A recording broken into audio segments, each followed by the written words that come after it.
Hello and welcome back to Shakesyear. We are working our way through the sonnets and we've made it to Sonnet 126, which says, O thou, my lovely boy, who in thy power dost hold time's fickle glass, his sickle hour, who hast by waning grown, and therein showest thy lover's withering as thy sweet self growest.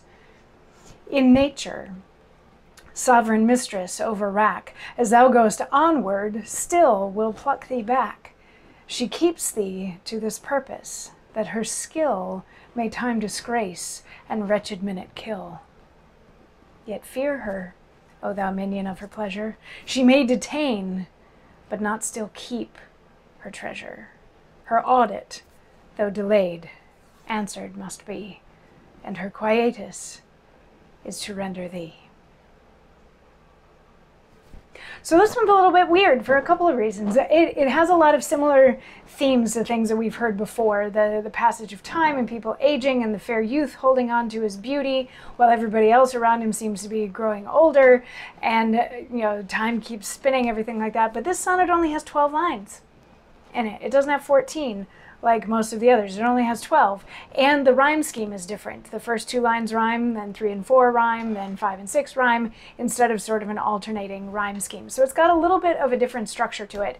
But it is full of themes that we are very familiar with at this time. And, since he starts it out with, "O thou, my lovely boy," we know that he's talking to the fair youth, like from the get-go, and he's saying, you're still as lovely, you don't seem to age, and the fact that you're not aging makes everybody who loves you just seem to age that much faster.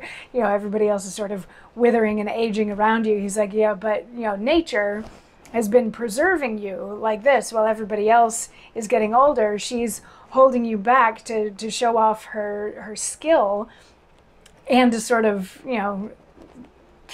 thumb her nose at time, sort of a thing. But he's like, that can't last forever.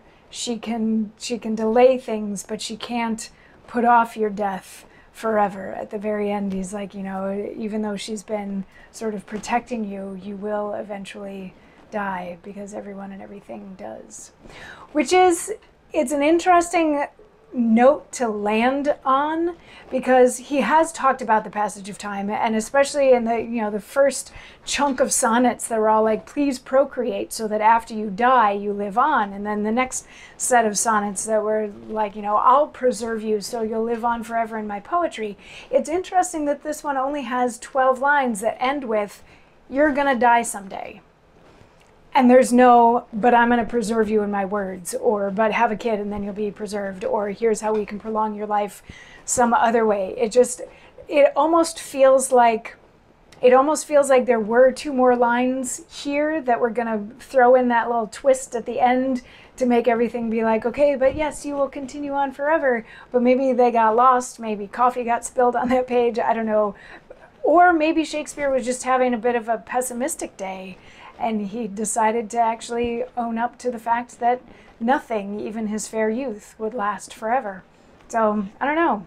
What do you think? How did it feel to hear a 12-line sonnet instead of a 14-line sonnet? I'm just curious what you thought. But anyway, that's Sonnet 126. Leave a comment if you're so inspired. You're also welcome to subscribe and encourage other people to do so if you're inspired to do that sort of thing as well. But anyway, whether or not you do, I will see you tomorrow for Sonnet 127. Mwah.